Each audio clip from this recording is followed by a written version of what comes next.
Alright, Yama Obibia Kobe Bio and Famara SOTV Football. Yes, I know Pem Soba. Don't forget so bad. Over subscribe now for also wait my share. Na ode amonya na fonia. Etimi ashe jume de tansa no passeya. Na utimi say the exclusive no. I want send da ba somo e wo jume no na fe. Etima bo ama bibia nso etimi akoso. Ene In-Asante Kotoko transfer letters update. Ba e wo channel we say so a In-Asante Kotoko exclusive interview with Openibi. Yes, so the same P area to Japan 2 ni no. You don't some ba na fe etima dinkomo ama bibia nso etimi akoso. And the Blasters of Ghana etimi dinkomo tell good news. You heard them say against England crucial. E betima bo na fe etima 4 points. Enya be 4 points bi I think a betima bo ma. Yetima kwanim e won komunim a chese In-Asante Kotoko. Enti yemo players na so mayade. O mayade. I think this we are nyina ehwehwe say enema ko so nwa no na emu edi initially but your boss can have team say enema assistant na Ghana for the Blasters you hey pasa the way music fakasa na Blasters na egu Ghana go for the Blasters but kwa be so be for so local football e beti ma attract say na way what you say you could call yourself Blasters to me be enema mfa but still you can say ye baba sports to me ni papa ba ye ka say ye kwa class sports to me obekona ho aboma be nko league die se Kotoko se Hasio still na yitimi ye support as master stadium that's as ne bi da bia na efa wo ne da bia na efa that unhu ade kura kese enipa timi ba stadium sa enna pa hwe nipa be 11 kwanke tenketem no nche baba wa ye ma me ne papa no mo ma waro mo wale ejina centers ehwe football Ghana Eligini yes am we na fe mu tutu ne mayu but you transfer me so dey tell Asante Kotoko transfers ne dey ka say yura Mr. Menzo I confirm say e be difficult say enmenum ya no e bia e be hu say ye ko fa bia player bi e de naba almost ade no ayekufu ya tisika kakaka we ko fa we ya tisika kakaka we ko fa we yenya be jetum say 6 year twam place Asante Kotoko ko fa mo ba e untimi nkan chem say sa place we no mun sem fata Asante Kotoko but you could call it so my club na boka pa to Mr. Menzo so o monitor situation no ehu ni here e koso o monitor situation pa a chese nsachire de e be betima koso na exclusively yara chamansoro a drop exclusive the percent nsema waka area fa Asante Kotoko eye the new director of football yeba ya dia ka ababeto so. What do you expect from the director of football? What do you expect? The mati wona ho kakra makenkan wona ho adia e bi ebegina sabemu ane se onim ye part of the world yade. Okay. But in football ba ye do ko jina gatem kura betimi abo. The make am ena otimi kabro fu nko ade ye de technical school de ne bisia na bibia fine eno ano no obeti ase be fa ena ye ne de Holland ni abakurum ha what you say yeah director of sports we de bi nya mai beba Matias it will be bojuma pa be bojuma gidi ye be support no o my quality and I'm idea me then say board of directors no o me prima for o swag don't me cash man for mo betimi that be say sikeni a wasan nim life bo and ni ati ubenya o yi bibi on suro chiri me odo nipa na ne dress nkra ba chese ni ati yeah omo ni ati nto mu hu ade e fa omo yeah don't be some yi bibia na efe yes nti yenya omo ebe mo support I don't think yankopon bo a and say next week yeah can look and come be so next week yeah stakeholders meeting reason is very simple last season yema we branko yi Kotoko supporters you rule like play ene manko yi no e dia ni anyi ni ye yeah So the meeting. All right. I know I am some chairman soro and so etimida tuja ede wonoma yero samano ede ema quick. The to you you be say an age project won no akosi say cause wo you mutu ye ne ko fa de bae e ma che say de ja o kromi na nya sam ketwa e say the update and mo be na say munya board and support mo answer still board no eje ma mo sam nkwa na munye cham soro abifie e o age project won na e koso na fie ba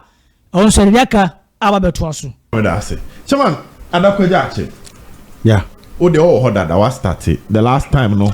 me tete budget bi na me ka se me fro ba me amu so de enya hwe e den be ba me tete budget bi for war no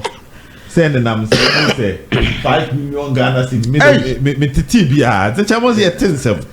me nya wa say me so ma start war project no e bi ma start a donations kakra yeah chamo be say war na e kosen war project no yeah war project no adakwaja achi war project be dana na prinkare ne management na se asem ni nyina ne se omo frɛ me ka kyerɛ me se e wa se ya adakwaja achi war no ka kyerɛ sa de hia pa ma kotokwa wa se ye no no e bi se so to ye hwɛ ba bi e ko bobo e league matches ni bi na oto wo fa adakwaja achi ho a na unya stance kakra bi kan ho ene ne yepe ebe ni bebiri yepe ye park no pitch no so ye de ne kama chen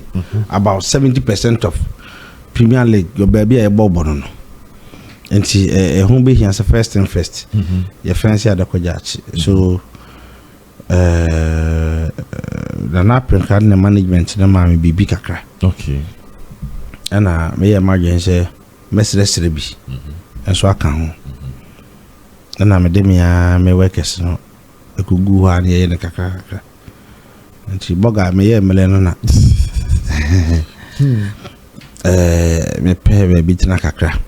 na nkopo ya doma amanfa donation kakra ama ye blocks nti ayi agese be san akọ menim se board of directors ya be we ni suade huno ebia no be bibi wadakọja achi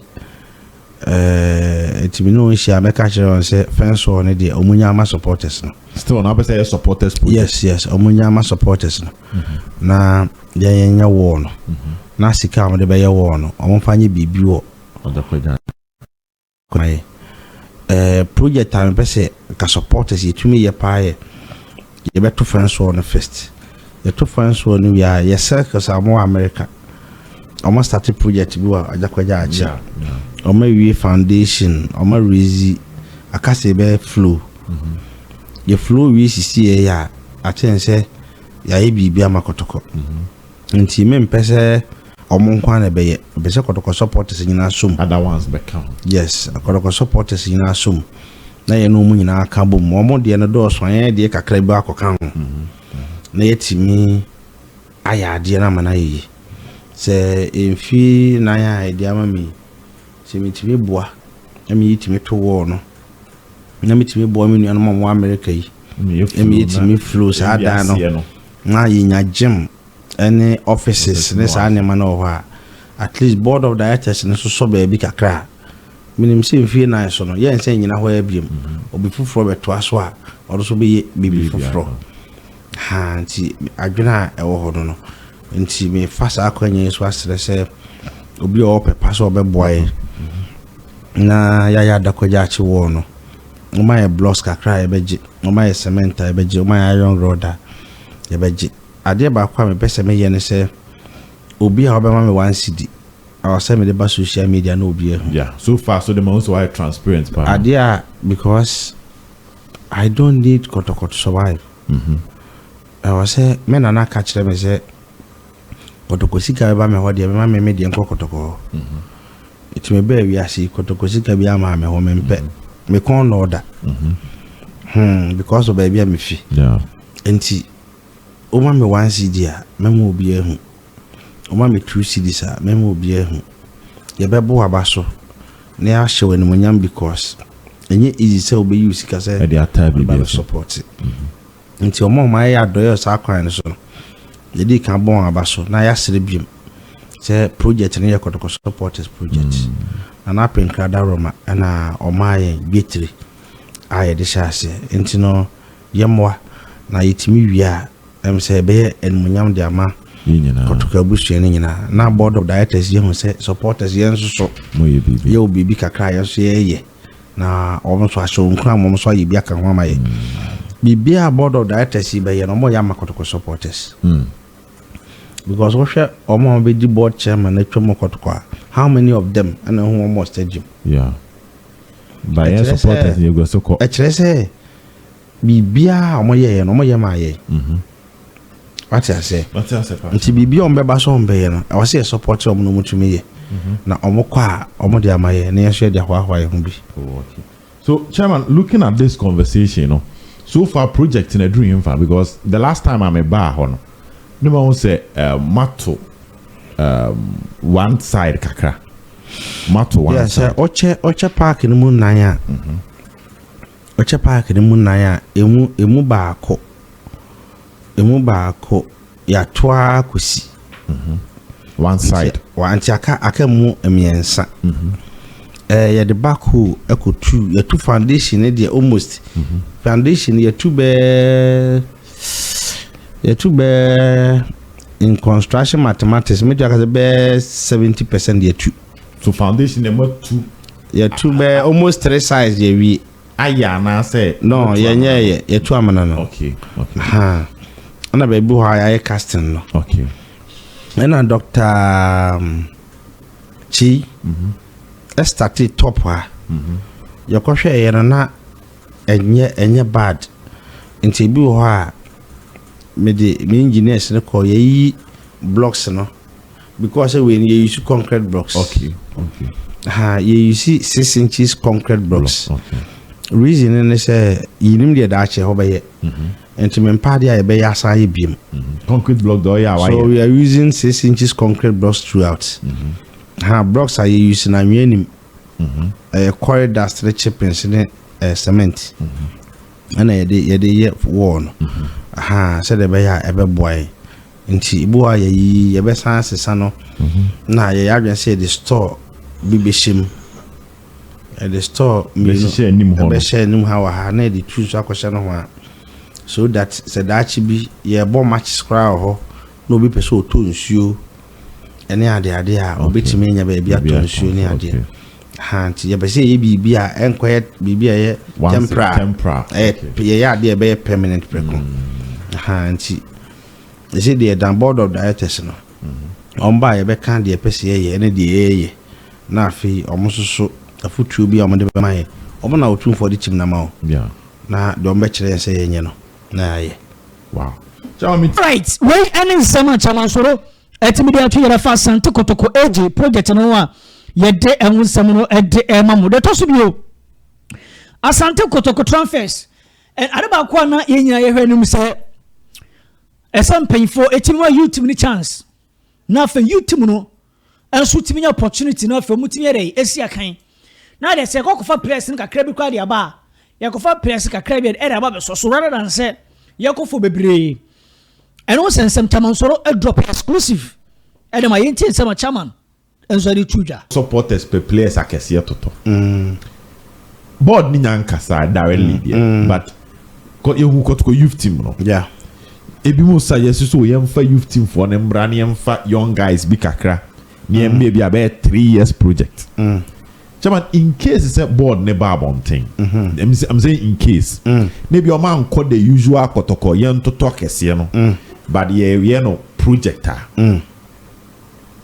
how should the supporters react to that to be a project young players ya fa youth team for kakra ya man ho be mfie be miensa ebi o ma ba come just saying no if they do that maybe o maka so obi a e be supporters ne say ya man ho fe be mienu ya rebuilding bi maybe after 2 years ne mu amia ebi akuru ebi e wo Ghana e betimi abeje omo nse dan believe in that philosophy no how will you take it, chairman? I know this current board of directors is ready to make Kotoko supporters happy. Okay. I know. That one, meet me. Okay. they are ready to make us happy. And see, I don't remember any agenda say they will give us quality players.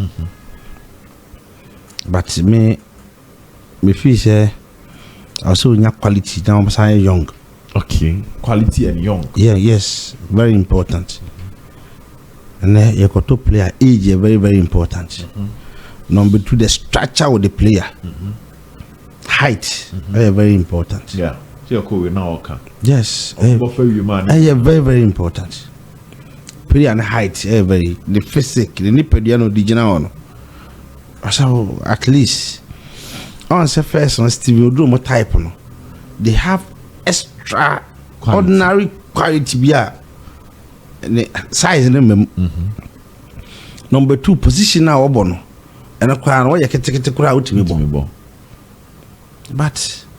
Kotoko ni Morocco work a bomb match na born and your pumpers are an idea. Another at a braca. And tea media in football. I believe in 5 quality players than 12 average players. 5. I believe in 5 quality players than 12 average players. Intimento amento. Method dia meto papa. Proud to we dear. Oh yes. Na ebia kwalani tata ho. Because onim obi onim football bia 3 players it be a team. Yeah. 3. Pe na others ne ka ho. Yes. 3 players pe. Nti me I believe say bia the board of directors here adom no my 5 quality na unya omo ho that day I be a quality ebe ka ho age no yes here my ho time with good technical team good technical team na fi ya makasa na bafom na mo time Kotoko besisa right when any summer chairman so ready atuja erafa Asante Kotoko transfers mu eno so ya don sam no di amamutu eho yabusa chairman say na se coach ya tesa ma petition mensia mo da say da koma ya Kofi Bedu say Asante Kotoko ni coach ka be ka enye local coach na eno krebe no because yen him say ka white coach and be oba bo Asante Kotoko more supporters mo so will say our appointment of a board no nyama e koso no e so mo brief mo one time bi am say coach no it like sanity some petition some local coach na mo nya time kwa no board na shia na yen tie se ba so chairman soro e de tudwa e de mai ya control petition so pe coach bi ne sa na man anya supporters adwuma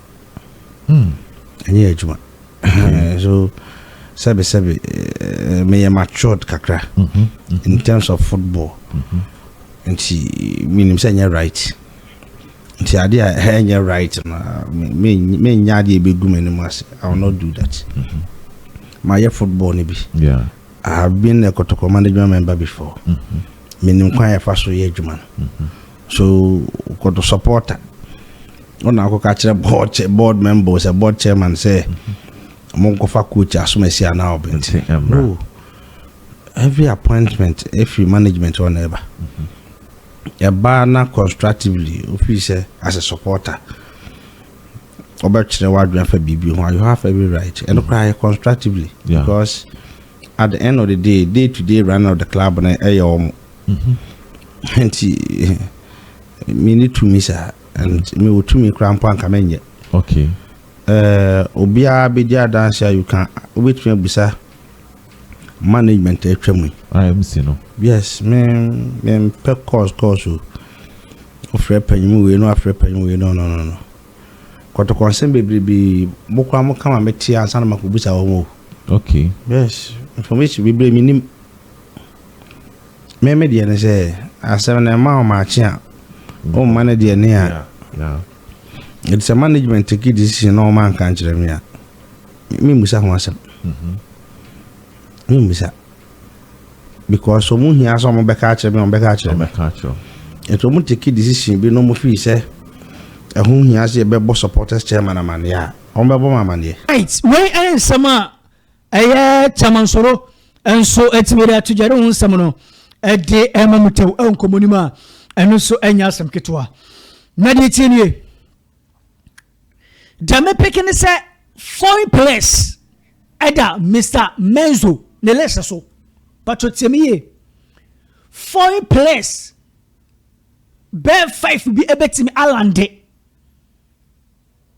we exclusive amete no na can come stories no but as we break at the mamo 5 foreign players Mr. Menzo ehwenum se obetimi oba be lande our club wa ye friend say eye krobia yes eno ye dia ba ekutame a me de emamutew me pese me cheche hwim story de amame ano no